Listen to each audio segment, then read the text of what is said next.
Assalamualaikum warahmatullahi wabarakatuh.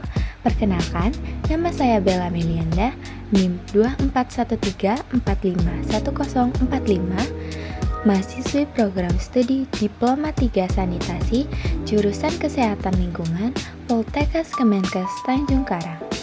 Pada kesempatan ini, saya akan mempresentasikan laporan dengan judul Laporan Pemantauan dan Pengelolaan Lingkungan Hidup Rumah Sakit pada mata kuliah Kapita Selekta dengan dosen pengampu Bapak Imam Santosa SSIT MT. Deskripsi kegiatan rumah sakit. Rumah sakit ini memiliki berbagai kegiatan pelayanan, meliputi pelayanan rawat jalan seperti poli anak, poli kebidanan, poli kandungan, dan poli umum. Selain itu, terdapat pelayanan rawat inap yang sebagian besar merupakan pasien persalinan. Pelayanan penunjang medis juga tersedia, seperti laboratorium, USG, EKG, farmasi, pelayanan gizi, laundry, pemulasaran jenazah, serta ambulan. Di dalam operasionalnya juga terdapat kegiatan perkantoran. Dalam menjalankan seluruh aktivitas tersebut, rumah sakit melakukan pemeliharaan sarana dan prasarana, pengelolaan limbah medis dan non-medis, serta pengelolaan limbah cair melalui instalasi pengolahan air limbah atau IPAL guna menjaga kualitas lingkungan tetap sesuai dengan standar. Kegiatan pemantauan dan pengelolaan lingkungan hidup rumah sakit, pemantauan dan pengelolaan air bersih.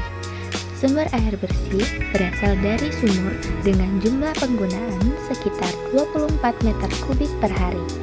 Air tersebut digunakan untuk mandi cuci kakus atau MCK dan kebersihan sebesar 17 meter kubik per hari dengan 3,4 meter kubik masuk ke septic tank dan 13,6 meter kubik menuju IPAL, kegiatan medis sebesar 2 meter kubik per hari, laundry sebesar 3 meter kubik per hari, dapur sebesar 1 meter kubik per hari, air limbah yang dihasilkan dari kegiatan medis, laundry, dan dapur yaitu 6 meter kubik per hari diolah melalui IPAL sebelum dibuang ke lingkungan. Penyiraman tanaman sebesar 1 meter kubik per hari yang langsung meresap ke tanah. Pengelolaan energi. Sumber energi utama rumah sakit berasal dari PLN dengan kapasitas 50 kV ampere atau KVA atau 40.000 watt. Selain itu, tersedia genset dengan kapasitas 50 kVA sebagai sumber energi cadangan apabila terjadi pemadaman listrik. Untuk sistem keamanan kebakaran, tersedia 20 unit APAR dengan berat 6,8 kg yang ditempatkan di titik-titik strategis serta dilengkapi dengan hidran dan sprinkler. Pengelolaan limbah pada limbah padat. Limbah padat dibedakan menjadi limbah non-medis dan limbah medis. Limbah non-medis atau domestik dikemas dalam kantong plastik yang dipilah antara organik dan anorganik. Tempat sampah tersedia di setiap ruangan dan terdapat tempat penampungan sementara atau TPS sesuai ketentuan Baku Mutu Lingkungan Undang-Undang Nomor 18 Tahun 2009. Sedangkan limbah medis, infeksius, dan limbah B3 dikumpulkan di TPS B3 dan kemudian diserahkan kepada pihak ketiga yang memiliki izin dari Kementerian Lingkungan Hidup sesuai peraturan yang berlaku seperti PP Nomor 18 Tahun 1999 berkaitan dengan PP Nomor 85 Tahun 1999 dan Kemenkes Nomor 1204/Menkes/SK/10/Tahun 2004. Pengelolaan limbah cair. Limbah cair infeksius diolah menggunakan IPAL dengan sistem teknologi Micro Automatic System. Hasil uji parameter menunjukkan bahwa TSS kurang dari 2 mg per liter di bawah baku mutu 30 mg per liter. pH 7,41 masih dalam rentang standar 6-9. BOD sebesar 3 mg per liter di bawah standar 30 mg per liter. COD sebesar 9 mg per liter di bawah standar 80 mg per liter.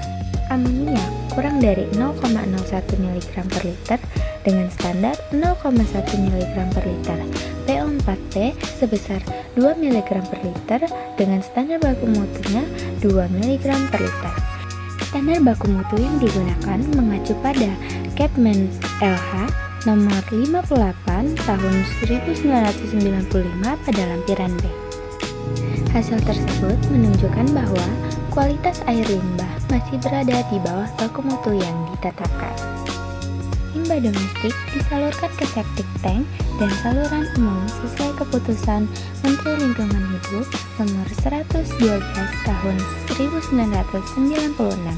Sedangkan pelumas bekas dari genset ditampung dalam drum dan diserahkan kepada pihak yang memiliki izin Kementerian Lingkungan Hidup dengan baku mutu sesuai dengan Peraturan Pemerintah Nomor 18 Tahun 1999 tentang pengelolaan limbah B3 berkaitan dengan Peraturan Pemerintah Nomor 85 Tahun 1999. Pada pemantauan udara, gas, dan debu udara ambien dilakukan pemantauan kualitas udara ambien secara berkala untuk memastikan masih di bawah baku mutu. Analisa lab dengan parameter SO2, CO, NO2, dan debu. Menggunakan tolak ukur baku mutu lingkungan PP nomor 41 tahun 1999. Kualitas udara lingkungan ambien masih di bawah baku mutu lingkungan. Untuk kebisingan lingkungan kerja dan kamar perawatan dilakukan penempatan kamar pasien yang nyaman jauh dari sumber kebisingan. Kualitas kebisingan masih di bawah baku mutu. Kebisingan halaman depan dan belakang berasal dari lalu lintas kendaraan di jalan raya.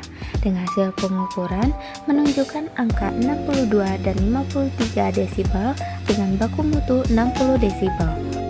Dengan baku mutu lingkungan, keputusan Kementerian Lingkungan Hidup nomor Kep 48/LH/11/1996 tentang baku tingkat kebisingan. Kesimpulan, laporan pemantauan dan pengelolaan lingkungan hidup rumah sakit ini sudah mengelola lingkungan dengan cukup baik. Limbah medis dan non-medis sudah dipisahkan dan ditangani sesuai dengan aturan yang berlaku. Limbah cair juga sudah diolah menggunakan IPAL dan hasil masih memenuhi standar. Kondisi udara, kebisingan, dan kebersihan lingkungan rumah sakit juga masih dalam batas aman. Meski begitu, kebersihan di beberapa area tetap perlu ditingkatkan untuk mengurangi resiko infeksi. Beberapa saran yang dapat diberikan antara lain, kebersihan dan sterilisasi ruangan sebaiknya lebih diperhatikan lagi agar resiko infeksi lebih rendah. Pengelolaan limbah medis perlu diawasi supaya tidak menimbulkan pencemaran. Pemeriksaan kualitas air limbah perlu dilakukan secara rutin untuk memastikan IPAL tetap berfungsi dengan baik. Pekerja perlu diberi pengarahan rutin tentang kebersihan dan pengelolaan lingkungan. Saluran air dan sumur resapan perlu dirawat agar tidak terjadi genangan air saat hujan. Demikian presentasi yang dapat saya sampaikan. Terima kasih atas perhatiannya. Wassalamualaikum warahmatullahi wabarakatuh.